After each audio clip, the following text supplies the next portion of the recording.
नमस्ते। अच्छा, कभी सोचा है कि हमारे पृथ्वी पर जिंदगी इस तरह से क्यों बटी हुई है? मतलब आखिर ऐसा क्यों है कि कुछ जीव जंतु सिर्फ एक ही खास जगह पर मिलते हैं और कहीं नहीं? ये एक ऐसा सवाल है जो हमें सीधे हमारे प्लैनेट की कहानी के दिल में ले जाता है। मिसाल के तौर पर पोलर बेयर को ही ले लीजिए। वो सिर्फ आर्कटिक में ही क्यों मिलते हैं? अंटार्कटिका में क्यों नहीं? मौसम तो वहां भी बर्फीला है। और कंगारू, वो सिर्फ ऑस्ट्रेलिया में ही क्यों पाए जाते हैं? देखिए, ये सिर्फ मजेदार सवाल जवाब नहीं है। ये असल में उन गहरे राजों की तरफ इशारा करते हैं जो धरती पर जिंदगी के नियमों को तय करते हैं। तो इन सारे सवालों का जवाब हमें मिलता है साइंस की एक बहुत ही दिलचस्प फील्ड में, जिसका नाम है बायोजोग्राफी, यानी कि जैव भूगोल। अगर आसान भाषा में समझे तो ये वो साइंस है जो ये स्टडी करती है कि कौन कहाँ रहता है और सबसे जरूरी वहां क्यों रहता है। तो चलिए, आज के इस सफर में हम क्या क्या जानने वाले हैं, एक नजर डालते हैं। सबसे पहले, ये जैव भूगोल आखिर है क्या।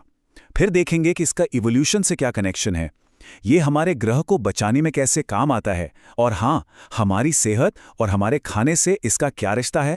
और आखिर में हम समझेंगे कि ये फील्ड आज के ज़माने में इतनी ज़रूरी क्यों है। तो सबसे पहले चलिए समझते हैं कि ये जैव भूगोल आखिर है क्या। देखिए, ये सिर्फ मैप पर निशान लगाना नहीं है कि भाई ये जानवर यहां मिलता है और वो पौधा वहां। नहीं, ये उससे कहीं ज्यादा गहरा है।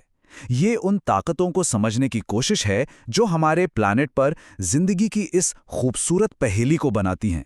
इसको ऐसे समझिए, जैसे हर स्पीशीज का अपना एक परमानेंट एड्रेस होता है, और ये एड्रेस कई चीज़ों से मिलकर बनता है। जैसे कि वहाँ का क्लाइमेट कैसा है, मिट्टी कैसी है, क्या बीच में कोई पहाड़ या समंदर जैसी बड़ी रुकावट है, और तो और लाखों सालों की ज़मीन की हिस्ट्री भी इसमें एक बड़ा रोल प्ले करती है। ये सब मिलकर तय करते हैं कि कौन कहाँ रहेगा।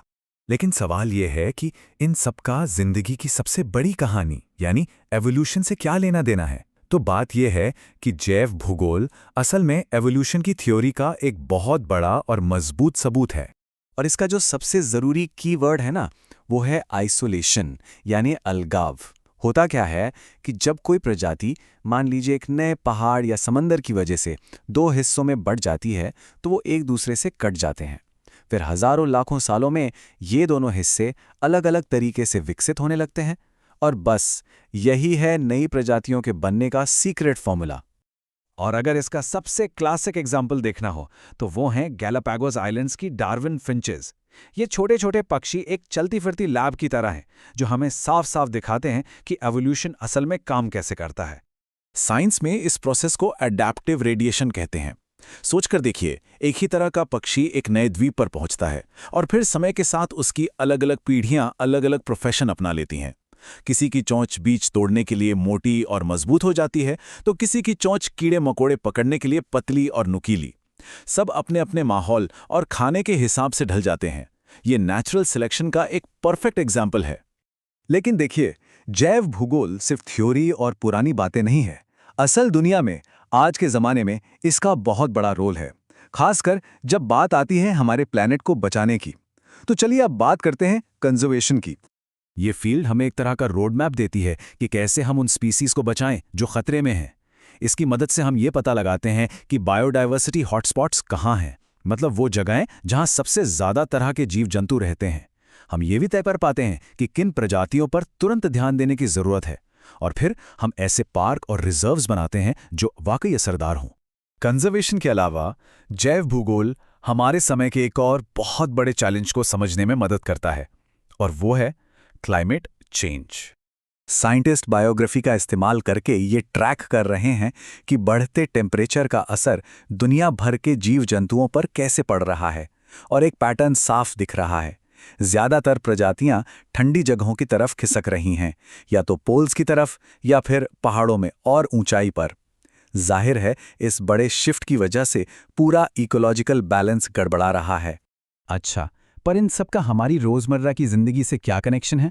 तो चलिए अब देखते हैं कि ये फील्ड हमारी खेती और हमारी सेहत पर कैसे असर डालती है। हमारे खाने के बारे में सोचिए। हम जो कुछ भी उगाते हैं उसका आधार बायोग्राफी ही है। यह समझना कि कौन सी फसल किस तरह के मौसम में सबसे अच्छी होगी। जैसे चावल के लिए गर्म और नमी वाली जगह चाहिए, तो गेहूं के लिए थोड़ी ठंडी जगह।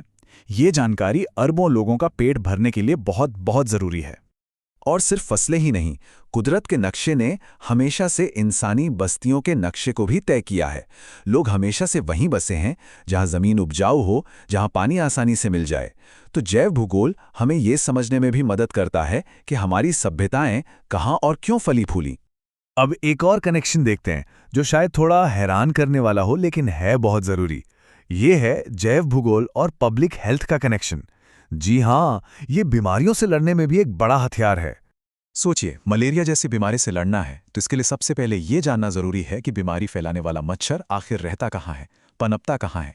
यहीं पर बायोग्राफी काम आती है। ये हेल्थ एक्सपर्ट्स को एक तरह का मैप देती है जिससे वो पता लगा पाते हैं कि कौन से इलाके ज्यादा रिस्क पर हैं और फिर उसी हिसाब से एक्शन लेते हैं। तो हमने इतनी सारी बातें की, अब इन सबको जोड़कर देखते हैं। सवाल ये है कि आखिर ये फील्ड इतनी जरूरी क्यों है।